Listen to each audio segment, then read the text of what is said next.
August 2017. Joe Weller uploads this video boxing Theo Baker, marking the first official influencer boxing match. Seeing the changes between then and now, the appeal for the events has grown a lot over the years. But what goes up must come down, and the recent influencer boxing matches show just what happens when the story gets old.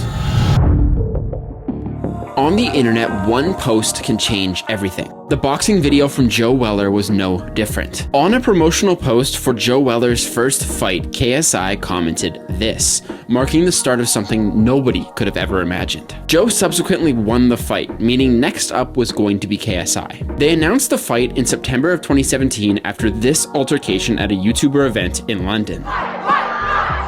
This event was going to be much bigger in scale than Joe's first fight. They were going to be hosting it at the Copper Box Arena in London, which has a capacity of over 7,000 people. On top of that, they built hype for months on social media, at press conferences, and at weigh-ins, all leading up to the event. The day of, they live streamed the fight on YouTube, as well as a few undercard fights, reaching a live audience of 1.6 million people. At this point, KSI knew he was onto something.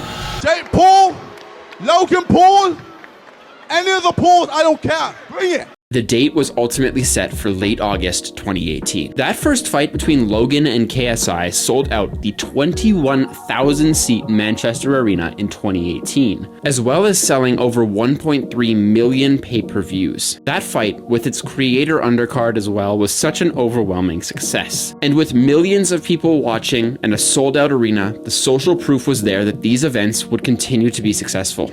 The second match a year later, hosted at a once again sold-out Staples Center in LA, was even more successful than the last. Piracy issues dominated the last event's pay-per-views, so the creators partnered with DAZN, one of the biggest sports broadcasting platforms in the world, to sell pay-per-views on their platform. All in, the fight sold 2 million pay-per-views. Now, considering the UFC sells an average of 447,000 pay-per-views per event, this level of interest is unrivaled. And after this fight, the floodgates opened, and boxing matches started taking to the mainstream.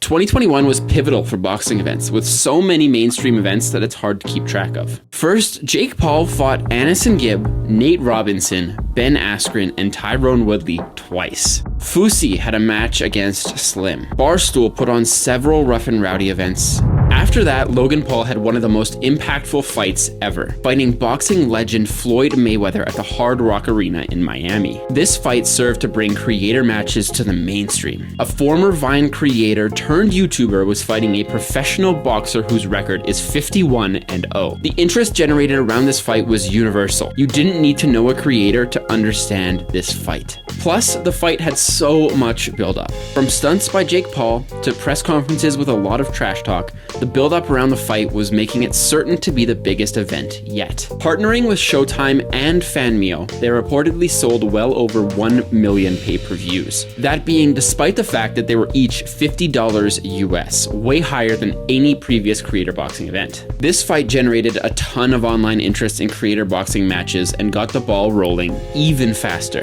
1 week later, Austin McBroom's Social Gloves hosted a TikTok versus YouTube card with 7 different fights, serving as the first major creator-only boxing event.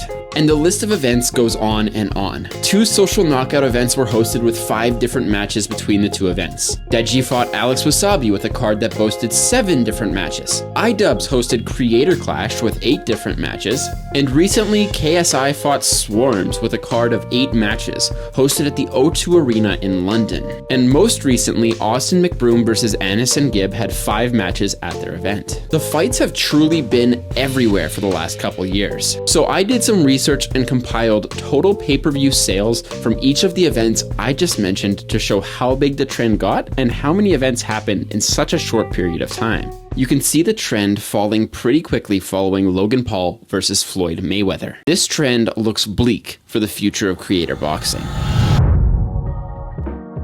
Last month, on August 6th, Jake Paul was scheduled to fight Hasim Rahman Jr. at Madison Square Garden. But just 7 days before the fight, Hasim Rahman Jr. backed out of the fight citing weight issues. This resulted in the event getting outright cancelled. There was speculation at the time that this was because of low ticket sales, but Madison Square Garden stated otherwise. In fact, they claimed this fight was set to be in the top 10 highest grossing boxing events they'd hosted. That same day, Austin McBroom was slated to fight Anderson Gibb, but the event had to get delayed earlier this month due to Gibb sustaining a head injury. Because of this delay, Blueface, who was on the undercard, backed out of the fight, leaving a hole in the card. And it was at this point that a lot of fans started to have concerns about the future of creator boxing matches. But it got worse. Way worse. In the past, a lot of these fights had true bad blood behind them. KSI and Logan Paul truly hated each other, but that wasn't the case with KSI's latest event. The original concept was that KSI was going to fight 2 fights in one night, a title card with Alex Wasabi and a secondary match with Ivan Nikolov. But Alex Wasabi backed out on the 6th of August, forcing KSI to find a new opponent. That's now 3 creator boxing matches with major changes or cancellations in the span of just 1 week. He managed to find a new opponent in Swarms, but the stakes felt weird, especially considering they've collaborated on a song before. According to KSI, the reason for boxing Swarms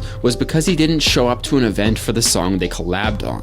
Compare that to the beef between him and Logan Paul, it felt pretty dumb, and the fans agreed. To make matters worse, just 7 days before the fight, KSI announced his second opponent was getting changed out again because of racist drama involving Nikolov. And if we take this way back to mid last year with the Social Gloves event, that was the mark where creator boxing took a sour turn. Before the Social Gloves event, no creators questioned the events they participated in. But after countless lawsuits and many participants in the Social Gloves event not getting paid, the creator boxing industry has faced a lot of problems since that event. With the rise in complications with creator boxing matches, the future isn't looking super promising. But that doesn't mean live events can't exist for creators.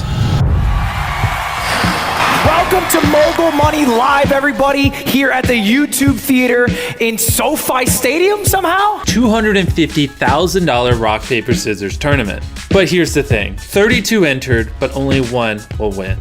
Fundamentally, fans want to connect with their favorite creators. Whether it's cheering them on at a boxing match or listening to their conversations on stage, fans will pay to experience creators in person. The difference lies in the scale and earning potential from the pay-per-views associated with the boxing matches. That level of revenue can't be understated. So, how can creators start to capitalize on new trends outside of boxing? And should creators even branch out? For starters, it's important to understand some basic supply and demand. When the supply of a product or service increases, the demand decreases. Scarcity breeds interest. Back in 2019, there weren't many creators participating in boxing matches, but now every creator's doing it. The market is currently oversaturated to a boiling point. Creators trying new live event ideas is going to happen eventually. And looking at the formats that exist on YouTube, there are really viable ideas that can still generate quite a bit of revenue. For example, a creator like MrBeast runs game show-like experiences on his YouTube channel already. During the pandemic, Jimmy tried to create a live event experience through his live rock, paper, scissors competition. His event included some of the top influencers on the platform, very similarly to the large boxing cards from events like Social Gloves and Creator Clash. And currently, the recap video from that event has over 44 million views on YouTube, meaning the appeal is there. Another great example of this is Ludwig's Mogul Mail Live. He sold out an arena, doing a trivia-style game show, meaning that there's appeal for more events like that outside of just MrBeast. Or some creators like David Dobrik, who formerly had a podcast that emulated a late-night show, could easily port to TV with a traditional programming contract that provides a consistent income that could parallel boxing events. Or even news-based creators could get regular segments on news networks like CNN or the like. There's truly tons of opportunities for live events to continue to exist outside of the boxing meta. So as boxing continues to slow down in viewership, creators should think outside the box on how to capture their audiences with live programming. One creator who's great at captivating his audience is Ryan's World, who also happens to be one of the youngest creators on the platform. But to learn about the dark side of Ryan's World, watch this video right here. On top of that, if you haven't already done so, be sure to like, subscribe, and turn on notifications. See you guys next week.